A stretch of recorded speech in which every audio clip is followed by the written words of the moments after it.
C'est une vue à 360 degrés de Shanghai, époustouflante. Prise depuis une tour du quartier d'affaires de la ville, elle permet de zoomer sur des détails avec une précision extraordinaire. On distingue les visages des gens qui se promènent à des kilomètres de là. C'est une entreprise chinoise qui a produit ces vues. Sur son site, d'autres lieux, comme cette plage en Thaïlande. Tout au bout de la plage, on voit nettement chaque personne en maillot de bain, ses expressions, ce qu'elle fait, avec qui elle est. Ces images pèsent 195 milliards de pixels. En comparaison, un appareil photo de smartphone, c'est seulement 12 millions de pixels. Ces vues sont en fait un assemblage de plusieurs milliers de clichés pris au même endroit, à quelques secondes d'intervalle. Ici, à Hong Kong, on s'infiltre dans l'intimité des appartements.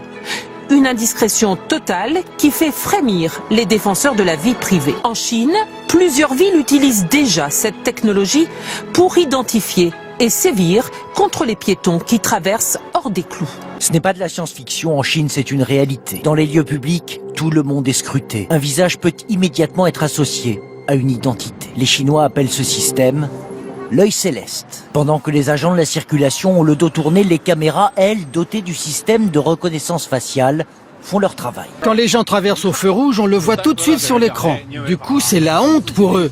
Ils ne peuvent que reconnaître leur tort. Des caméras intelligentes à tous les coins de rue. Et pour ceux qui traversent au feu rouge, l'amende est de 3 €. La Chine ne connaît pas de loi sur la vie privée. Être filmé ne semble déranger personne. Une atteinte à la vie privée ? C'est le prix à payer pour notre sécurité. Ça nous oblige à respecter les règles, c'est plutôt bien. La Chine est surpeuplée. La reconnaissance faciale, ça facilite la gestion de la ville. La police est alertée tout de suite. Dans cette start-up de Pékin, l'une des plus en pointe, 6 ans d'existence et déjà 1000 employés, on développe des logiciels d'identification. Pour la police, une vingtaine de gouvernements locaux et des entreprises privées. Dans le showroom de la société, les clients se pressent pour voir les démonstrations et les différentes applications. Avec ce logiciel, on peut voir si un visage correspond à celui enregistré dans la base de données des fugitifs. Le logiciel aurait permis 3000 arrestations à ce jour. Le jeune directeur de 33 ans voit l'avenir à travers ses caméras. Statistiquement, ce système peut faire une erreur sur 100 000.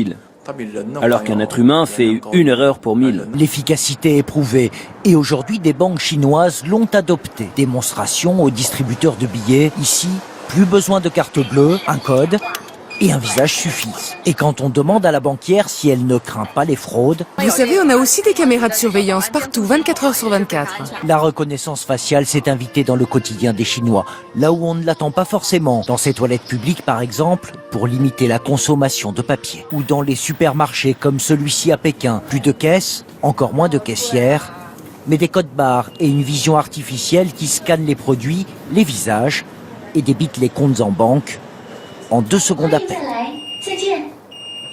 Une prouesse technologique aux mains du pouvoir. Ce dissident vient d'en faire les frais. Reconnu par l'œil de Pékin dans le métro, il a récemment été arrêté. Peu nombreux sont ceux qui osent élever la voix contre ce que certains appellent le totalitarisme numérique. Rendez-vous avec cet autre dissident. Il est constamment surveillé. Malheureusement, le gouvernement ressemble de plus en plus à Dieu. C'est-à-dire qu'il peut tout savoir. Il est de plus en plus puissant.